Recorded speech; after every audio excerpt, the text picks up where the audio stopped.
Hello everyone, welcome back to my channel. কেমন আছো তোমরা সবাই? আশা করছি খুবই ভালো আছো। আজকে তোমাদের সাথে শেয়ার করব শীতকালে তোমরা চুলের যত্ন কিভাবে নিতে পারো। শীতকাল মানেই রুক্ষ সূক্ষ্ম চুল, খুশকি, চুল পড়া, এইসব সমস্যা তো কমন, রাইট? এইসব সমস্যা থেকে বাঁচার জন্য তোমরা কি খেতে পারো, কেমনভাবে চলতে পারো, কেমনভাবে তোমরা চুলের যত্ন নিতে পারো, তাই এই ভিডিওতে তোমাদের সাথে শেয়ার করলাম। তো দেরি না করে চলো শুরু করা যাক। সবথেকে গুরুত্বপূর্ণ হলো ডায়েট, অর্থাৎ আমরা কি খাবো। নিজেদেরকে হাইড্রেটেড রাখতে কমপক্ষে 1.5 লিটার জল তো একদিনে আমাদেরকে খেতেই হবে। যে সমস্ত ড্রিঙ্কস আমাদের বডিকে ডিহাইড্রেটেড করে, যেমন কফি, সোডা এবং অ্যালকোহল, এগুলো আমাদেরকে কম খেতে হবে। আমাদেরকে বেশি বেশি করে কি খেতে হবে? শীতের মরশুম মানেই ফল এবং সবজির মেলা। এর মধ্যেই অন্যতম হচ্ছে ইন্ডিয়ান গুসবেরি বা আমলকি। আমলকির মধ্যে প্রচুর পরিমাণে ভিটামিন সি, মিনারেলস এবং ফাইটোনিউট্রিয়েন্টস থাকে, যেটা স্ক্যাল্পে রক্ত চলাচল বৃদ্ধি করে এবং হেয়ার লস, ড্যান্ড্রাফ ও প্রিমেচিওর গ্রেইং কম করে। তৃতীয় হচ্ছে সুইট পটেটো বা রাঙা আলু। চুলের বৃদ্ধির জন্য এটাও কিন্তু ভীষণ গুরুত্বপূর্ণ একটা খাদ্য। তৃতীয় হচ্ছে বিভিন্ন রকমের বাদাম, এর মধ্যে ন্যাচারাল অয়েলস থাকে, যেটা আমাদের চুলের জন্য খুবই ভালো।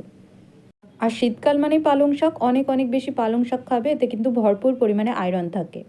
এছাড়াও সিট্রাস ফ্রুট কিন্তু খুবই ভালো হবে, অর্থাৎ কমলা লেবু, পাতি লেবু এবং বিভিন্ন রকমের লেবু। এবং প্রোটিনের সোর্স হিসাবে অবশ্যই ডিম তোমাদেরকে খেতে হবে।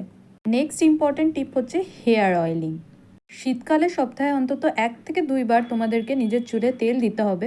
এতে চুলের গোড়ায় রক্ত চলাচল বৃদ্ধি পাওয়ার পাশাপাশি রুক্ষ শুষ্ক চুলও কিন্তু ঠিক হবে।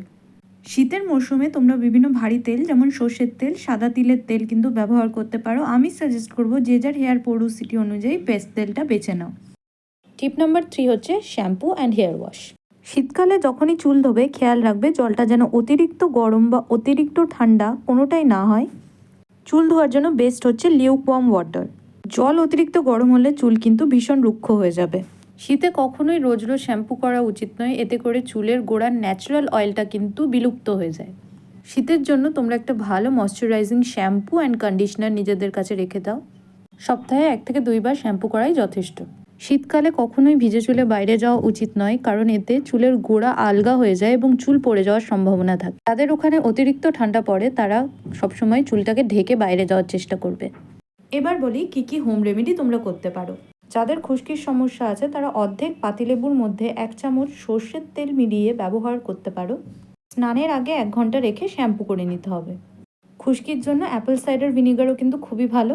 আর যদি তোমাদের উদ্দেশ্য চুলকে ঘন এবং মজবুত বানানোর হয়, তাহলে তোমরা মেথি হেয়ার মাস্ক এবং ছাঁচি পেঁয়াজের রস ব্যবহার করতে পারো, যেটা কেবলমাত্র শীতকালেই পাওয়া যায়। আশা করছি ভিডিওটা সকলের কাছে হেল্পফুল হয়েছে। কেমন লাগলো অবশ্যই কমেন্টে জানাবে। অ্যান্ড কেউ যদি ভিডিওর মধ্যে কোনো রেমেডি অ্যাপ্লাই করে কোনো হেল্প পেয়ে থাকো, তাহলে প্লিজ কমেন্টে জানাবে, যাতে বাকিরাও সেটা ট্রাই করতে পারে। আজকের জন্য এতটুকুই। দেখা হচ্ছে পরে কোনো ভিডিওতে।